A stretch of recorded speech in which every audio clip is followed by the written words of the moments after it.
Bonjour tout le monde, c'est Viviane Chouaïkani. De nouveau, je serai avec vous pour vous expliquer le contenu de la deuxième séance du chapitre 6, acide base, acide faible, base faible. Donc, les objectifs de cette séance sont au nombre de deux. Tout d'abord, il faut reconnaître la variation du pH d'une solution d'acide faible ou d'une base faible lors d'une dilution de 10 fois. Et le deuxième objectif, c'est d'expliquer l'effet de la dilution sur la dissociation d'un acide faible ou bien sur celle d'une base faible. Donc, commençons tout d'abord par étudier l'effet de la dilution sur la variation du pH d'une solution d'acide faible. Pour cette raison, considérons une solution dénotée S1 d'acide éthanoïque, CH3COH, qui est bien sûr connu comme étant un acide faible, qui se dissocie dans l'eau selon l'équation. Notamment, c'est une équation réversible, car le CH3COH, l'acide éthanoïque, est un acide faible qui ne se dissocie pas complètement dans l'eau. Donc, comme donnée, considérons que cette solution S1 ait une concentration C1 est égale à 10 puissance moins 2 mol litre moins 1. Donc ça, c'est une donnée. Le pH correspondant, aussi noté par pH1, est égal à 3,4. À noter ici que le pH d'une solution, ou bien de cette solution, ou bien de toute autre solution, peut être déterminé dans ce cas à l'aide d'un pH mètre qui peut être introduite donc dans le bécher là où cette solution se trouve, et expérimentalement on peut tirer cette valeur.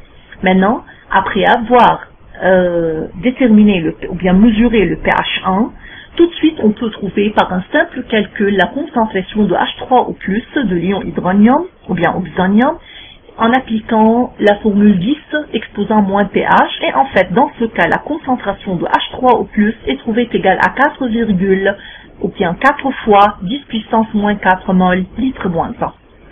Maintenant, par une simple comparaison, on peut dire que la concentration de H3O+, calculée ici haut, qui est de 4 par 10 puissance moins 4, est notamment inférieure à la concentration de la solution S1, qui est de 10 puissance moins 2. Ça, c'est très logique, car l'acide faible ne se dissocie pas complètement, donc le CH3COH ne se transforme pas complètement en H3O+, et c'est pour cela la concentration de H3O+, est inférieure à celle de la concentration de l'acide. Maintenant, diluons la solution S1 ici 10 fois pour obtenir une solution diluée notée par F2. La concentration C2 de la solution F2 doit être de 10 puissance moins 3 parce que c'est 10 fois plus dilué que la solution S1 de concentration C1. De nouveau, le pH de cette nouvelle solution diluée est mesuré ou bien est déterminé à l'aide d'un pH mètre expérimentalement. Alors, il est trouvé de 3,9.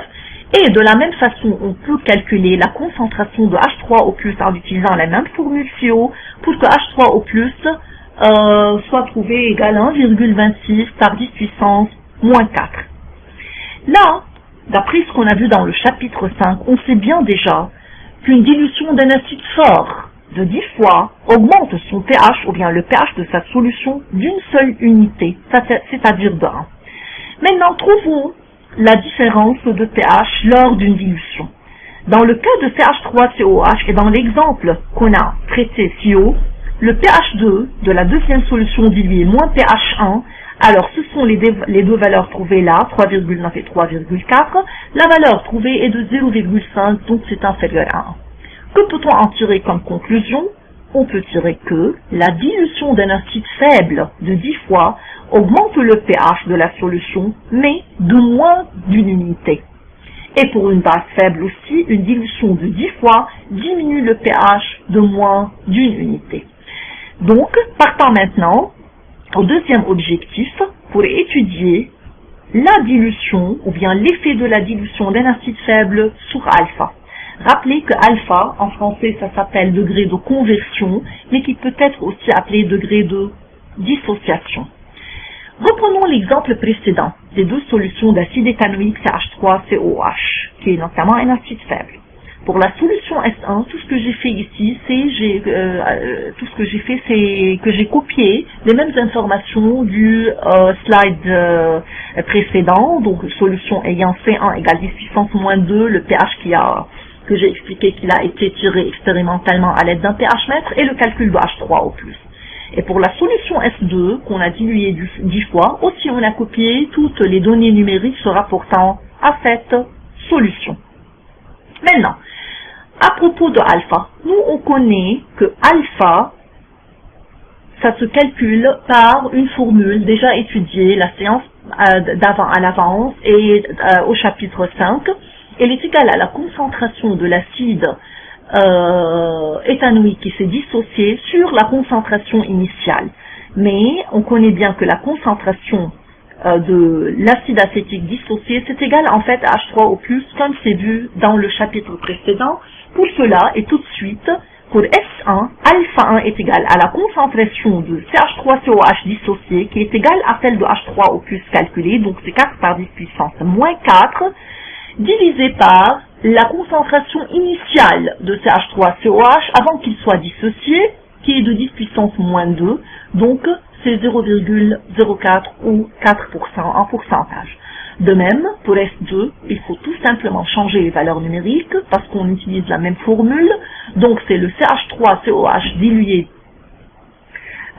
dissocié qui est égal à celle de la concentration de H3 au plus comme vous le voyez sur la concentration initiale de la solution S2 et de ce fait on va avoir une valeur numérique de 0,126 ou bien 12,6%.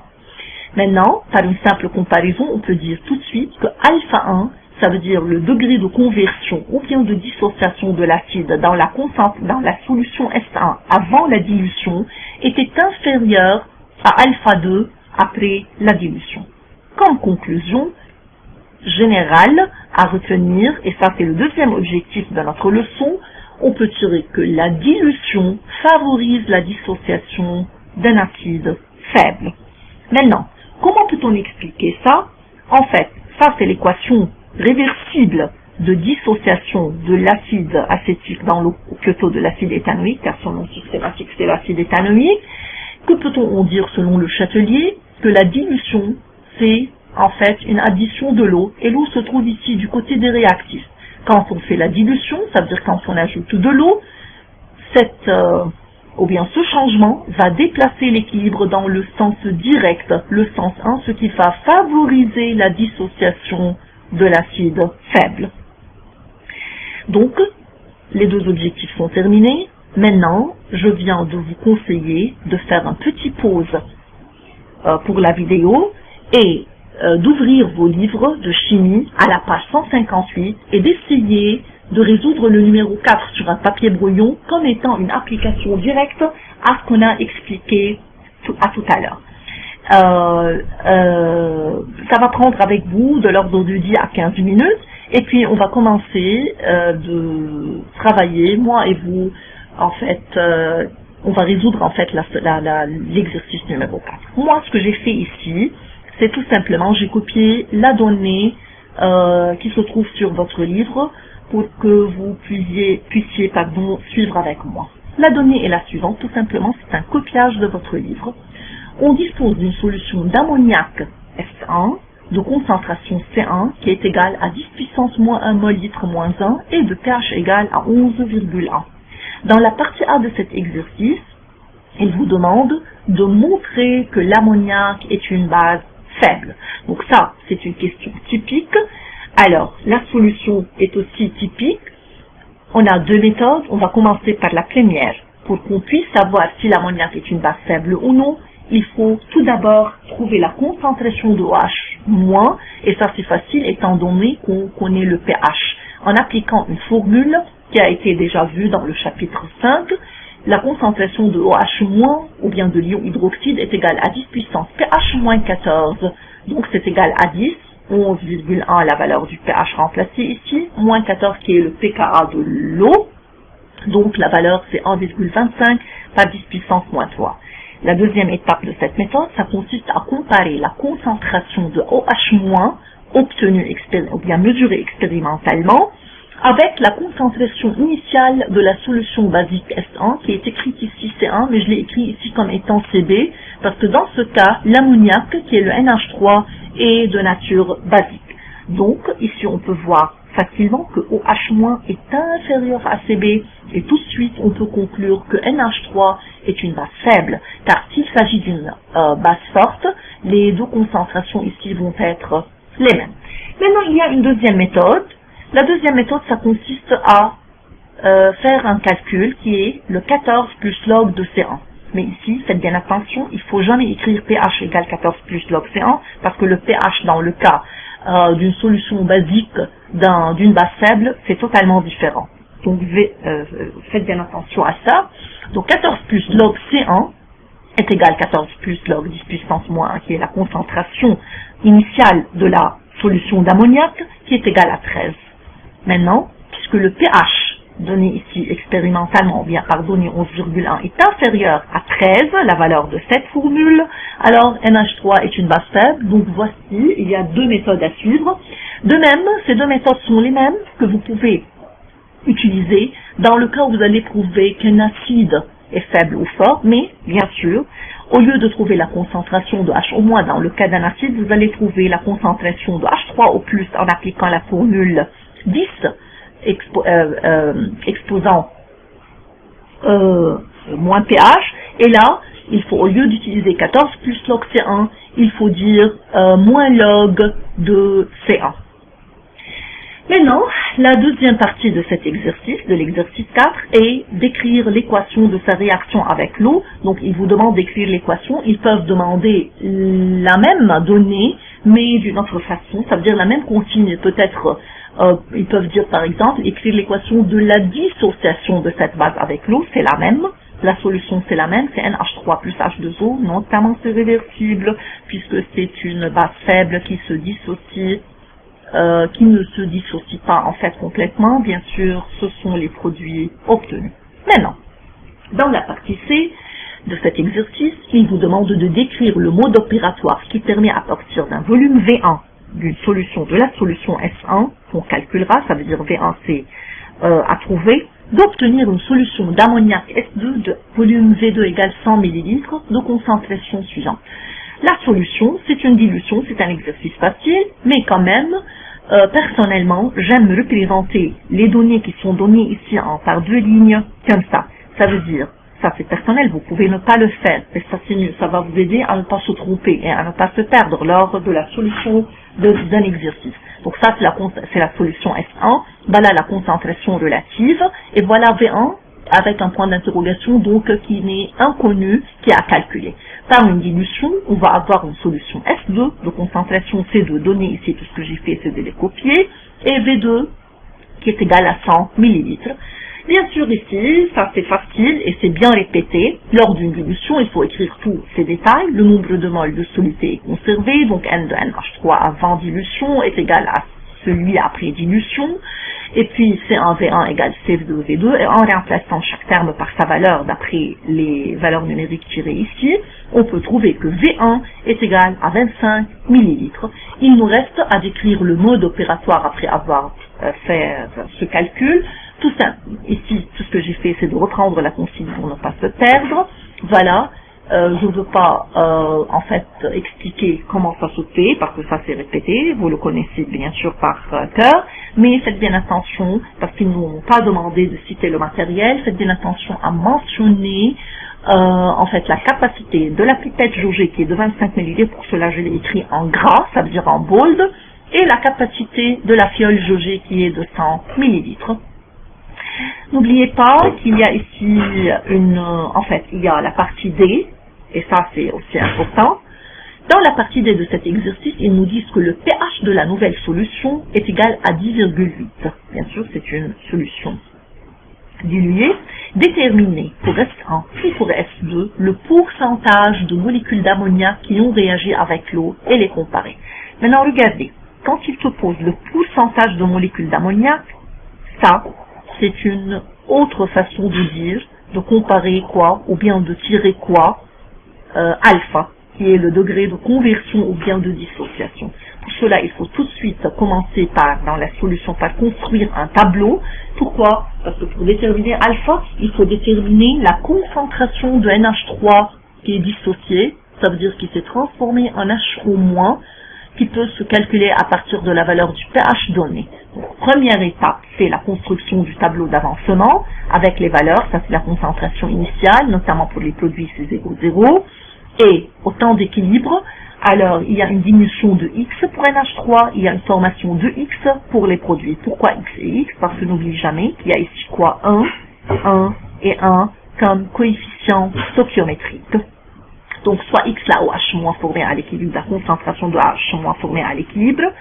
Selon la stoichiométrie de la réaction, on peut tout de suite dire que N de NH3, le nombre de moles de NH3 dissocié, est égal à celle de OH- formé ici. Et puisqu'il se trouve ces deux espèces chimiques dans le même bécher, on peut diviser par le même volume pour passer du nombre de moles à la concentration.